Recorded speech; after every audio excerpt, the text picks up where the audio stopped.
Mr. Williams is recognized for 60 minutes as the designee of the Majority Leader. Thank you, Mr. Speaker. I ask for unanimous consent that members have 5 legislative days to revise and extend their remarks and submit extraneous material on the subject of this special order. Without objection. So ordered. Thank you, Mr. Speaker. America, these are troubling times. The very fabric of our society is being pulled apart. Violent protests are spreading across college campuses in our own nation. Crime marches unchecked in our cities, and the numbers of fentanyl overdoses rise unabated. And now this, the tragic deaths of 2 of Central New York's finest, their lives taken in the line of duty as they stood in the gap between civil society and chaos. That night, what was another routine traffic stop turned into an unspeakable tragedy. Today, 2 more families endure indescribable pain.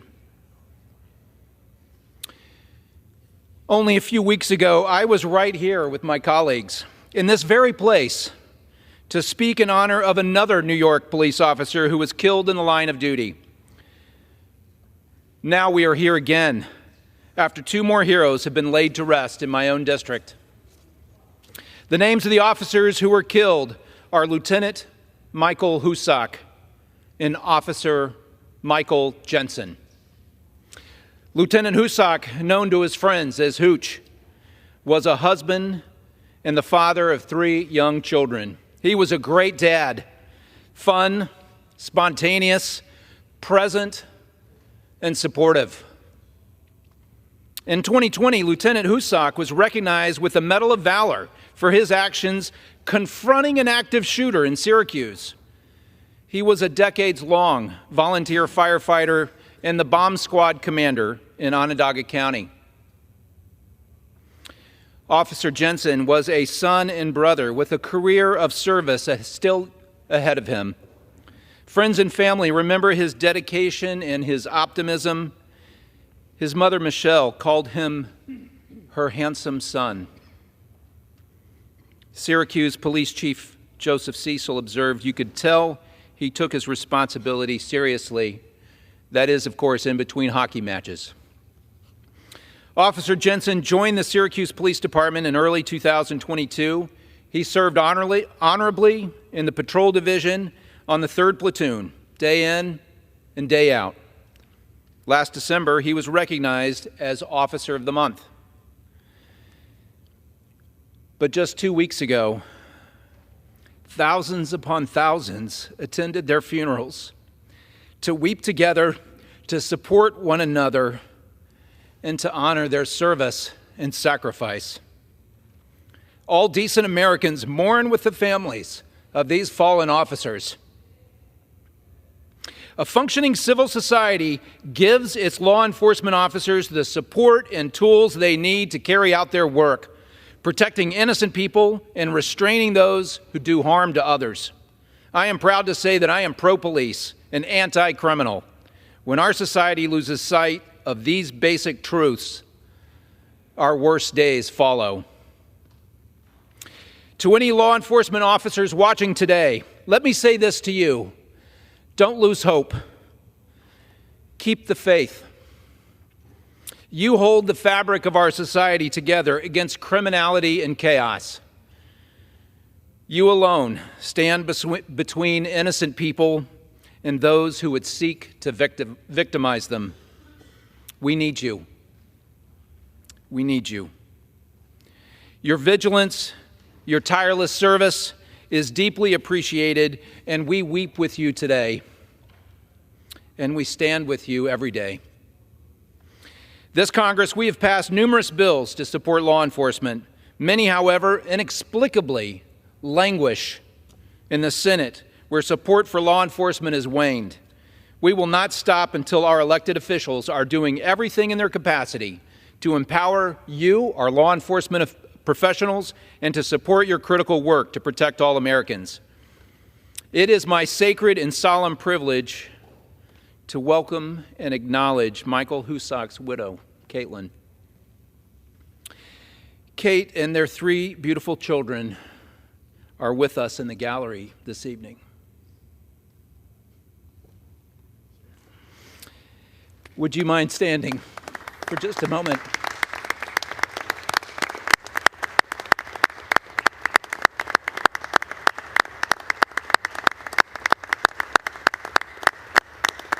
Thank you for being here with us.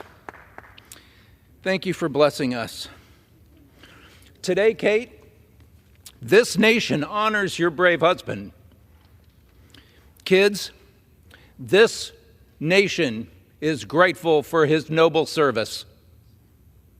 Humbly, I will tell you that we mourn with you and that we recognize your suffering and your sacrifice. May God bless and keep you and watch over each one of you. You will not be forgotten. Since these tragic events just a few short weeks ago, countless members of Congress have sought me out to express their shock and anger and sorrow at the loss of our heroes. And I've invited them to join me in this solemn occasion and will yield as much time as necessary that they may stand with me. Mr. Speaker, I'd like to yield 5 minutes to my colleague from New York, Mr. D'Esposito.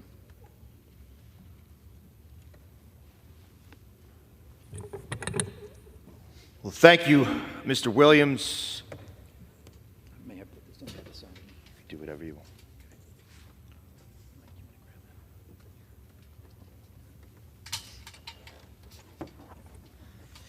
And thank you to my colleagues that join us here tonight to salute 2 fallen heroes. Just weeks ago, we stood on the floor of this great house and saluted another member of law enforcement whose life was taken far too soon by a career-long criminal. And when Jonathan Diller's wife and widow spoke at his funeral, she pleaded with those in attendance and said that just a couple years prior, she listened to the funeral of 2 other NYPD officers who had lost their life to career criminals and pleaded that it wouldn't happen again and asked the elected officials that were in that church to make changes so that criminals did not have the upper hand, so that law enforcement could actually use the tools in their gun belt to effect change and to keep communities safe. And I was joined by colleagues from all throughout the country, again just weeks ago, to salute Detective Jonathan Diller. And sadly, here we are again, paying tribute to Syracuse police officer Michael Jensen and Onondaga County Sheriff's Lieutenant Michael Hoosock, who paid and made that ultimate sacrifice, who legitimately were standing the line between good and evil, and paid the price with their life on April 15th. And just a couple weeks later, in North Carolina, 4 more law enforcement officers paid the ultimate sacrifice in the line of duty. Joshua Iyer of the Charlotte Mecklenburg Police Department, Thomas Weeks of the United States Marshal Service, Alden Elliott with the North Carolina Department of Audit Correction, and Sam Paluch of the North Carolina Adult Correction. You see, what's happening is that police officers are dying in record numbers. More than 23,000 members of law enforcement have died in the line of duty since 1786. 136 members of law enforcement died in the line of duty in 2023. And in my home state of New York, and in a department that I was proud to serve for 16 years as a detective, 5,363 of my brothers and sisters were injured on the job in 2023. Our PBA president has called the assaults, quote, a full-blown epidemic. Those 5,363 attacks in 2023 was 13% higher than the previous year. And people keep asking, well, why? What's the issue? The issues are that in New York, we have a state legislature led by Democrats who have chosen to put criminals before law-abiding citizens, passing insane laws, cashless bail, criminal justice reform, without ever once having a conversation with the men and women who actually fight crime each and every day, who go out on that street, who put those uniforms on, who pin their shield to their chest, and go out and wrestle career criminals, take guns off the street, close out murders, dismantle gangs. There never once was a conversation with any of them. And what it's led to is a more dangerous New York. What it's led to is a New York where criminals feel emboldened. In fact, Mr. Speaker, you go into stores now in New York and across this country, and there are everyday things that we want to buy. They're locked up. Why? Because criminals are emboldened, because Democrats across this country, and specifically in New York, have failed the American people. They've made our state less safe. But to the family that's sitting in the gallery, realize that you have elected officials, not only in this body but across this country, who will fight each and every day for our brothers and sisters in blue. And Nicole, Samuel, Gabriel, you may not have your father to walk you to that first hockey game, to that first day of school, to something important in your life, but realize that you have law enforcement officers from across this country who will walk with you each and every day by your side, because that's exactly what we promised when we took our oath. We promised that we would never forget our fallen. And Mr. Speaker, next week, thousands upon thousands of law enforcement officers from around this country will come here to the nation's capital to pay tribute, to pay homage to men and women who have paid and made the ultimate sacrifice. And just weeks ago, they started etching the names of hundreds of members of law enforcement who gave their life in 2023. And etched in one of the statues at our National Law Enforcement Officers Memorial is a quote. And it says, "It is not how these officers died that made them heroes, it's how they lived." So the family of our heroes that are here tonight realize it's not how they died that made them heroes, it's about how they lived.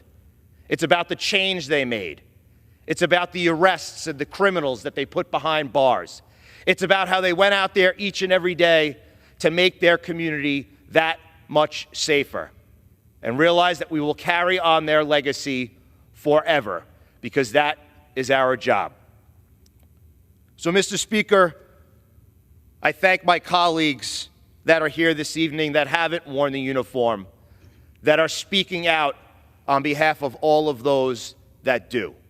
Because law enforcement throughout this country needs to hear that they have people supporting them, that will pass legislation to keep them safe and to give them the resources that they need to defend themselves and keep those communities safe. To my colleague from New York, Mr. Williams, thank you for gathering us here this evening to make sure that we pay tribute to the fallen, and I promise you, we will never forget. Mr. Speaker, I yield back. Thank you. I'm proud to stand with Mr. D'Esposito. He's worn the badge and the uniform and knows of what he speaks. I yield as much time as he may consume. Mr. Sauber from Minnesota. Mr. Speaker, I rise today to honor all of America's fallen law enforcement heroes. A few weeks ago, as was stated, in upstate New York, they suffered a terrible loss when 2 law enforcement officers were fatally shot while pursuing a driver who fled a traffic stop. And in my home state of Minnesota, we are still mourning the deaths of 2 Burnsville police officers and a firefighter paramedic who were killed responding to a domestic crisis. These men were not only law enforcement officers, they were husbands, fathers, friends, and beloved members of our communities. These tragedies are real reminders of the dangers that our law enforcement officers face every day. We can never take their sacrifice or service for granted. As a former police officer with over 20 years of experience on the job, I have seen and experienced firsthand the violence committed against law enforcement. However, in the years since leaving law enforcement, I have noticed a dramatic rise in violent attacks against America's law enforcement. I am deeply concerned by this troubling trend of violence against those who protect and serve our communities. A recent story published in the Minneapolis Star and Tribune reported that assaults against police in Minnesota are up 160% from 10 years ago.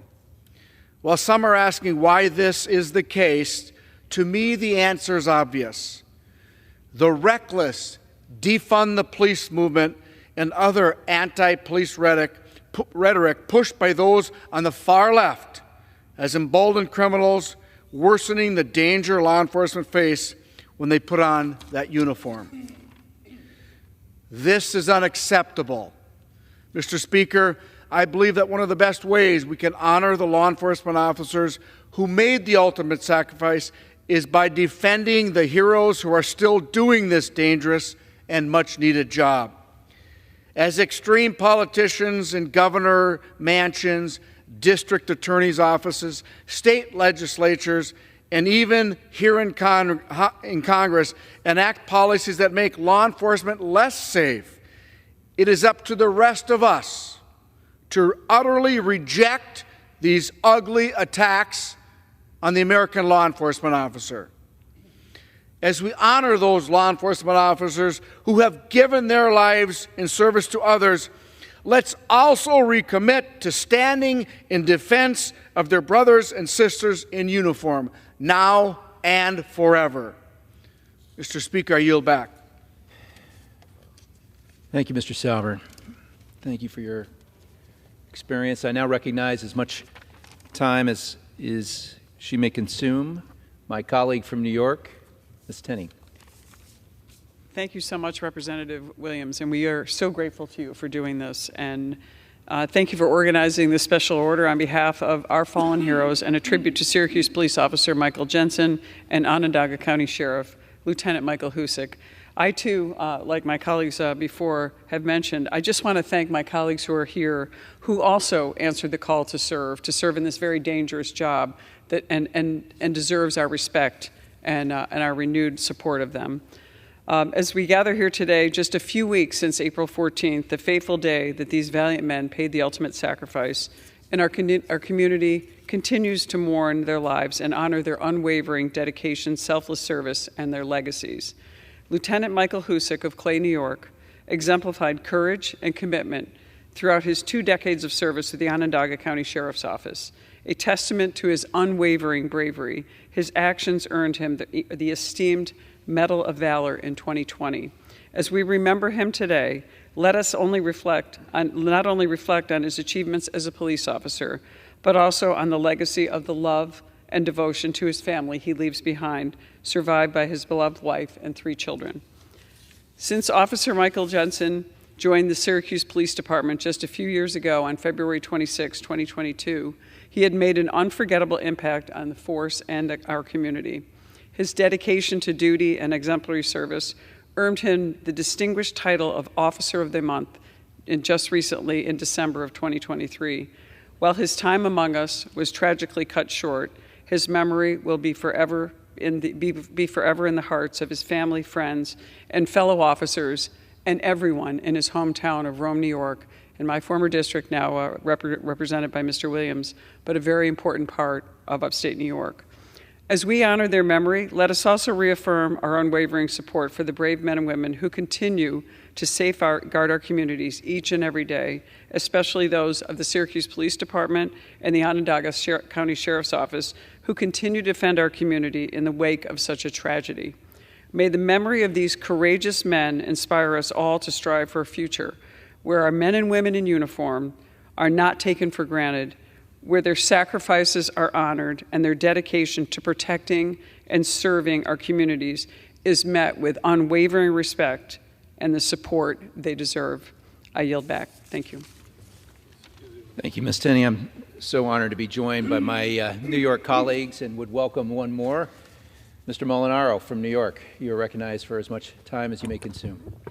Thank you, Mr. Speaker, and I thank my colleague, Congressman Williams, for reminding us of the unyielding sacrifice and tragic loss that far too many in law enforcement and their families face far too often in this country. And now to the families of Michael Hoosock and Michael Jensen, again, to honor the memory of their loved one. Two heroic men in upstate New York who gave their lives in service to a community is not only commendable, it is sadly becoming all too necessary. Yet again, we rise on another night to recognize and to memorialize the lives of two American heroes. In this case, two officers in upstate New York who gave the ultimate sacrifice on behalf of their community. Yet again, another city and county mourn the loss of one of its finest, two of its finest. And yet again, another two police officer families suffer unspeakable loss.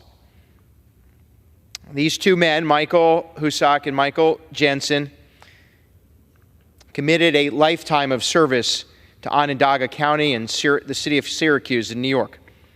They were routinely carrying out their obligations to a community when yet again, the same headlines we have seen consistently over and over again throughout New York and throughout this country fell victim to an assailant who began shooting at them, killing them both.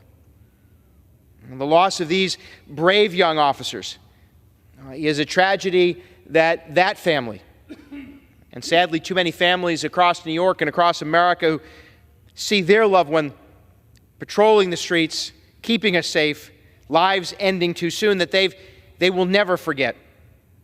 And it is still a tragedy that should never have occurred. I've spent the last 30 years in service in upstate New York, when the state legislature, led by a single party, and the governor embraced criminal justice reforms. They ignored the very fact that they were making our communities less safe. They ignored that countless members of law enforcement, district attorneys, and those of us who engaged in the criminal justice system for so long said cashless bail would result in a more dangerous community. Cashless bail would result in more victims being created. Cashless bail would end the lives of law enforcement because it would tie the hands of police officers. They ignored us. And yet, Democrats in Albany and the single-party rule in New York continues to pass reckless policies, just like cashless bail, the HALT Act, Clean Slate Act, and countless other policies that are making it more and more difficult for law enforcement to do their job. And because of it, we have seen not only a rise in crime in our communities, but we have seen an increase in violence committed against police officers and the death of law enforcement officials all too often. How much more would it take? How many more children won't have their fathers to come home to and their moms to love? How many more families have to have an empty chair at the dining room table? How many more police organizations across New York must stand shoulder to shoulder in a somber line, mourning the loss of one of their colleagues, before the state of New York gets serious. Of course we want a system that respects the right of a presumption of innocence. But we need a system of laws that provide the resources, support, and tools necessary for law enforcement to protect us, and so that they may protect themselves as their jobs only get more and more dangerous. I proudly represent communities in upstate New York, just like my colleague Mr. Williams, my colleague Ms. Tenney, who want to remind the leaders in Albany, New York, and in Washington, the violence that we've seen and the loss of lives that we experience isn't only occurring in big cities, but it's sadly occurring in communities big and small like those we represent. We have an obligation to the men and women who sacrifice for us to keep them safe. And now we have the families of Michael Hoosock and Michael Jensen that we owe reforms that make the jobs of the men and women they left behind even safer. And so I again commend my colleague, Mr. Williams, for reminding us of the loss of these two men, the sacrifice they made, and that we are indebted to their families that now live on with great loss. And I hope that their loss is not in vain, and that the message that we get not only from tonight, but from these tragedies that occur over and over again, is that those who are entrusted in states like New York to make laws to keep us safe finally get serious about it. And with that, Mr. Speaker, to those men and women who serve in law enforcement across America and across New York, may you truly, genuinely come home to a community that supports you and families that love you. And I yield back. Thank you, Mr. Molinaro. I'm again honored to be joined by another veteran of law enforcement, Mr. Rutherford of Florida, to whom I yield as much time as he may consume. Thank you. I thank the gentleman from New York, and I really appreciate you hosting this special hour so that we can recognize the sacrifice of these two men. As a law enforcement officer, my fundamental duty is to serve mankind, to safeguard lives and property, to protect the innocent against deception, the weak against oppression or intimidation, and the peaceful against violence and disorder, and to respect the constitutional rights of all men, the liberty, equality, and justice.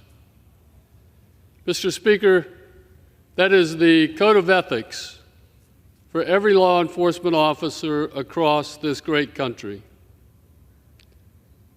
That is the code and the oath that binds us all together as law enforcement officers. So as a former sheriff, I rise today with a truly heavy heart to honor the life of Lieutenant Michael Hoosock, of Michael Jensen. And as you've heard, Mr. Speaker, on Sunday, April 14th of 2024, Lieutenant Hoosock and Officer Jensen were killed in the line of duty while responding to a traffic stop that went awry. These officers' lives were suddenly and viciously taken while answering the call to protect and serve their community. Lieutenant Hoosock was a brave servant leader, a devoted public servant, father, and husband. He served 17 years in the Onondaga County Sheriff's Office, where he was and served wherever he was needed the most, I'm told. Wherever they would send him, he gave his best. He joined the Sheriff's Office in 2007, was promoted to lieutenant, and was the commander of his unit's bomb squad. According to those closest to him, if you knew Lieutenant Hoosock, you felt like you were immediately his best friend.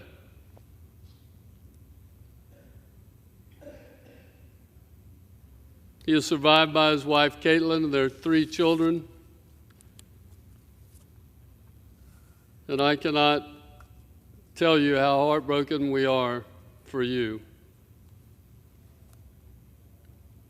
Officer Michael Jensen was a lifelong athlete who was also an accountant before joining the Syracuse Police Department.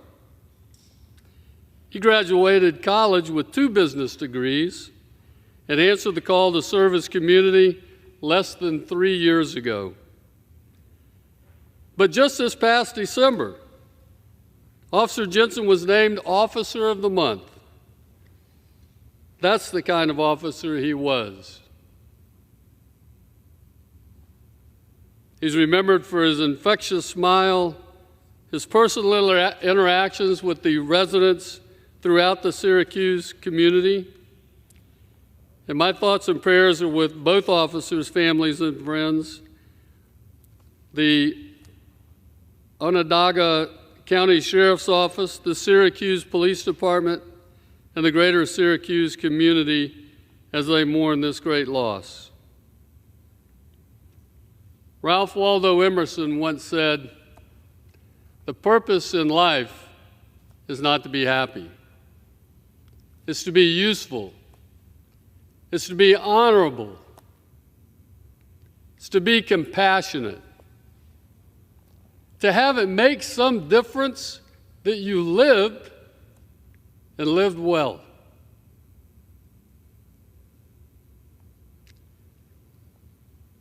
These fine officers laid down their lives protecting the community that they loved. They lived their lives honorably, with compassion, and dedicated to serving and making a positive difference in the lives of others. Simply stated, Lieutenant Hoosock and Officer Jensen truly lived well. And I pray that we may all live our lives, that we may all live our lives worthy of their sacrifice. May their service and sacrifice never be forgotten. May God bless them, and may God bless their loved ones. Mr. Speaker, I yield back.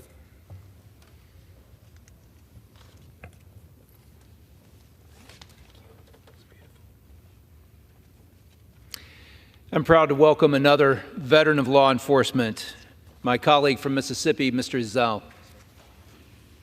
Thank you, Mr. Williams. And Mr. Speaker, this April, 2 families received that call that no law enforcement leader ever wants to make. Onondaga County Sheriff's Lieutenant Michael Hoosock and Syracuse Police Officer Michael Jensen were shot and killed in the line of duty. I rise to honor and remember their legacies and to share my sympathies and my prayers with the loving families they leave behind. As a former sheriff and a 42-year law enforcement officer, I want to make it abundantly clear that the sacrifices made by Lieutenant Hoosock and Officer Jensen are not in vain. Like countless other officers from upstate New York to South Mississippi, they put on the badge and went out in their community to protect and serve, putting themselves in harm's way because they believed in right and wrong. Mr. Speaker, one of the things you learn very quickly during a career in law enforcement is that the families of our officers serve alongside them. Parents, siblings, spouses, and children each make tremendous sacrifices because of the loved ones' service to their community. And none is as difficult as the sacrifice the families and friends have made of these 2 heroes. My heart breaks for you, and the Onondaga County Sheriff's Office, the Syracuse Police Department, and everyone who had the pleasure of knowing Lieutenant Hoosock and Officer Jensen. My prayers, as well as the prayers of this body and the entire nation, are with those loved ones as you grieve. Mr. Speaker, it's time for America to wake up. Wake up, America, and realize what's going on in this country. Our law enforcement officers are dying. Families are suffering. But know that we are here with you and will always be as we pray God bless you and give you comfort. And with that, Mr. Speaker, I yield back. Thank you, Mr. Ezell. Glad to welcome my colleague from Utah, Ms. Malloy, to whom I yield for as much time as she may consume. Thank you. Mr. Speaker, I rise today to express gratitude and reverence to our law enforcement community. Self-governance, like what we have in this country, is a meaningless exercise without the enforcement of our laws. Enforcement of the law requires men and women who step forward, put their lives on the line, and serve as guardians over you, me, and our families. They do this never knowing when they might need to give their last measure of devotion for us. I express my deepest condolences to those who love Syracuse Police Officer Michael Jensen and Onondaga County Sheriff's Lieutenant Michael Hoosock, who died tragically in a shootout.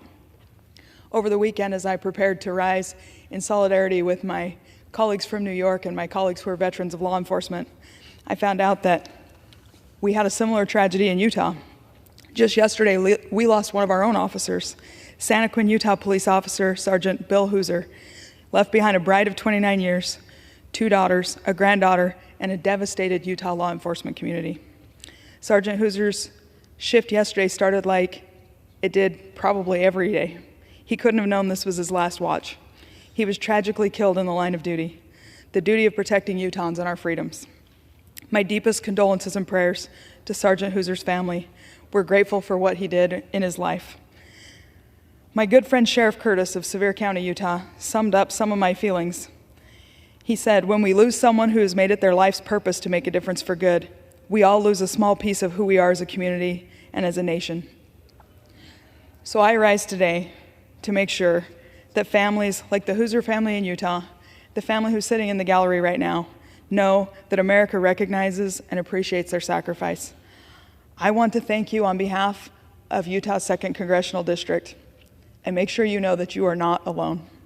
And with that, Mr. Speaker, I yield back. Thank you. I'd like to recognize Ms. Fishbach from Minnesota. Thank you for being here. I yield as much time as you may consume. And thank you, Mr. Williams, for putting together this special order this evening. And thank you to Kate Hoosock for being here today. I am so deeply sorry for your loss and the loss of Officer Jensen. Every day our law enforcement officers leave for work, and their families can never be certain if they will return home. Know that I am grieving with you and praying for you and your family. The increasing violence we have seen against law enforcement in recent years is unacceptable. As Mr. Stauber mentioned, this year in Minnesota, 2 officers and a firefighter were killed when a man they were negotiating with opened fire without warning. And last year in my district, Deputy Josh Owen was killed when responding to a domestic violence call. His name will be added to the memorial next week. Mr. Speaker, the attack on law enforcement must stop. All of these officers gave their lives protecting their communities.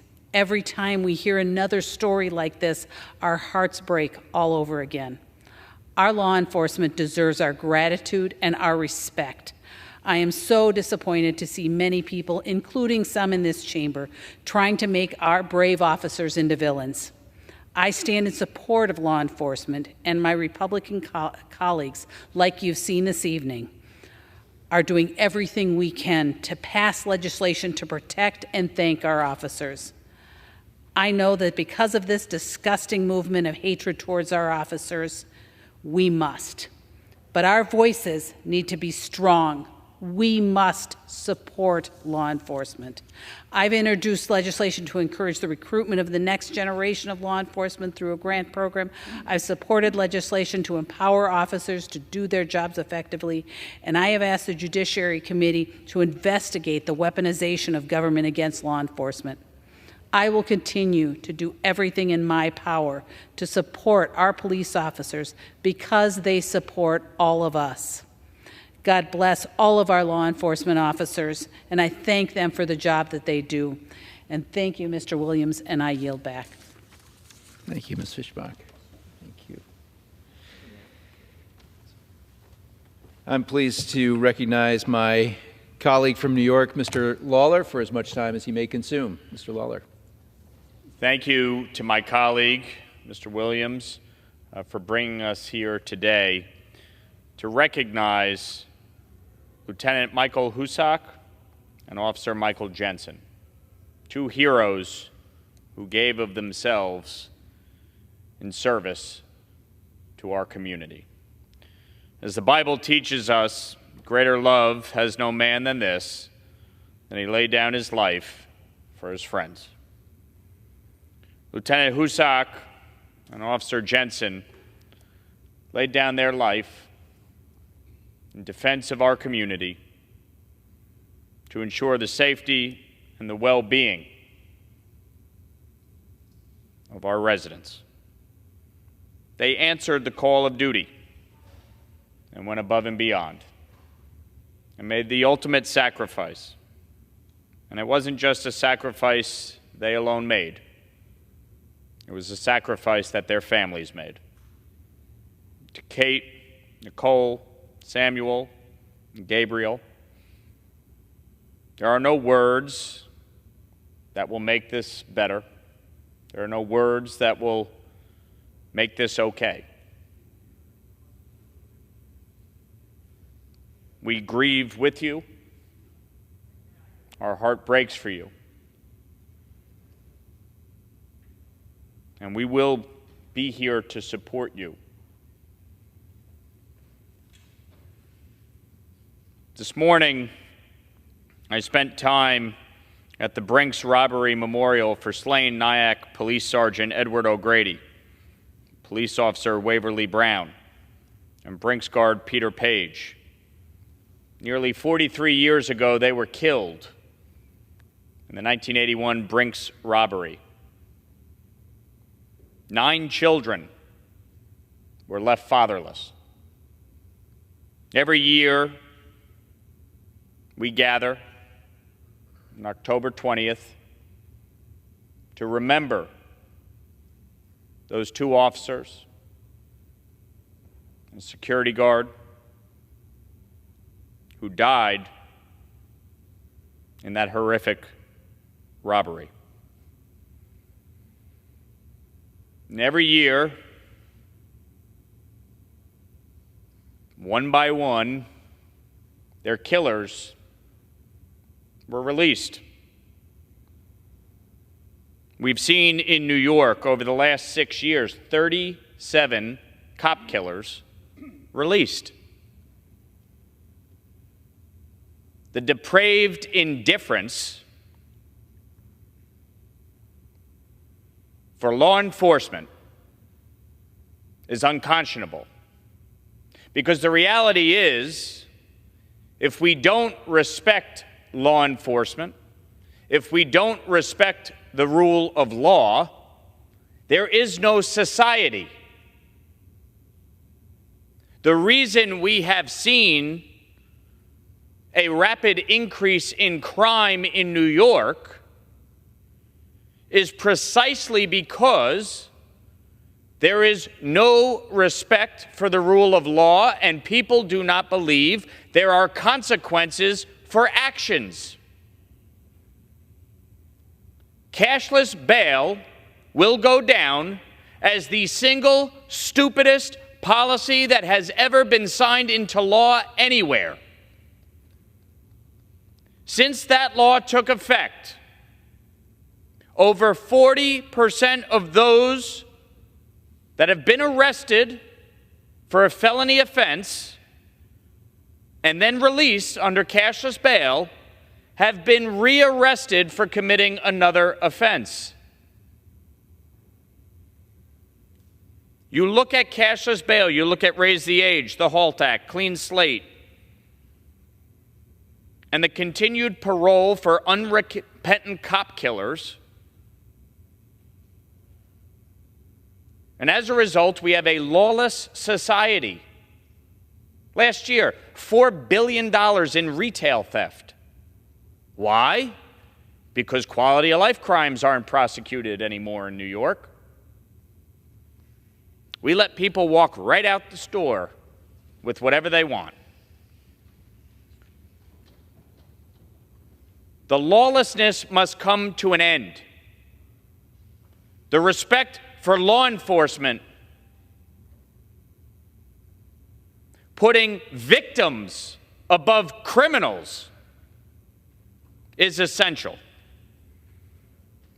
And without it, we will continue to be in this place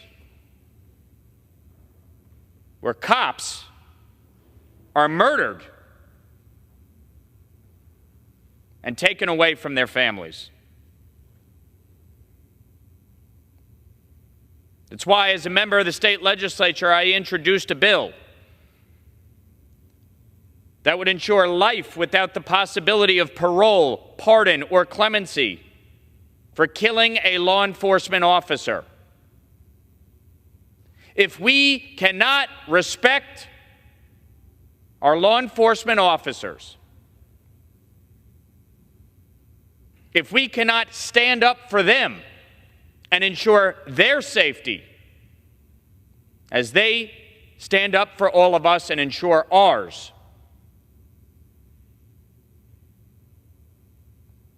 then we do not deserve a safe and just society. So to the family of Lieutenant Hoosock and Officer Jensen, we will continue to fight for justice for you.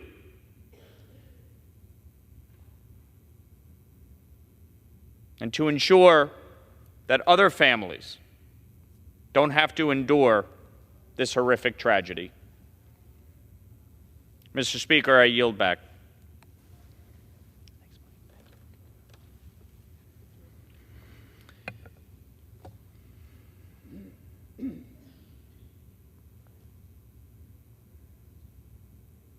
To the Hoosock family and to the Jensen family, I promised that those two would be honored by our nation, that they would be honored in this esteemed place.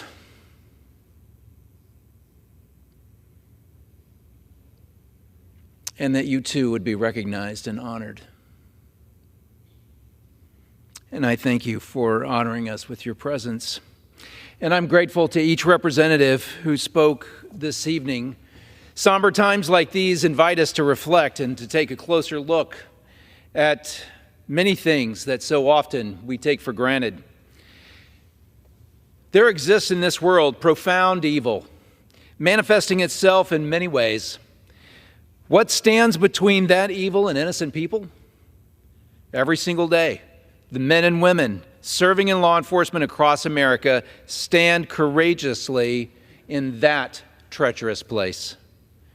As you go about your day in safety and comfort, the vigilance of these men and women may fade into the background, but to them and to their families, the risk inherent in their line of work never fades. They clock in every day with the knowledge that they place themselves in heightened danger whenever they put on that uniform, and they do so for our sake. We are privileged to forget, to enjoy the safety and comfort that are a direct result of their labor. But we are obliged to remember, times like these remind us forcefully, tragically, that evil and danger are ever present, but that heroes still exist amongst us. Heroes like Lieutenant Michael Hoosock, heroes like Officer Michael Jensen, heroes like every single man and woman behind the badge and in front of all decent folks they protect and serve, and their families.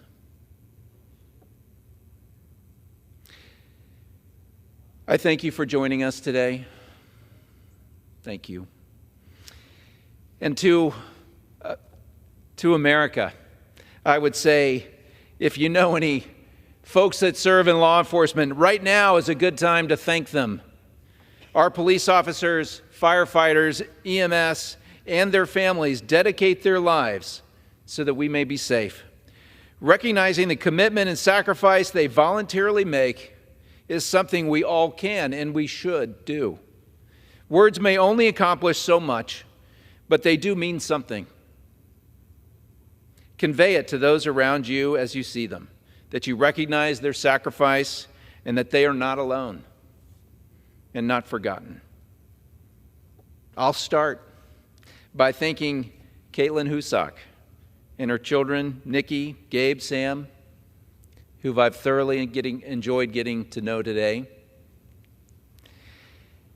And thank you for joining us once again. And I humbly speak that for everyone here and for everyone watching, that you are not alone. Mr. Speaker, I've concluded the special orders. I have no further speakers, and I yield back.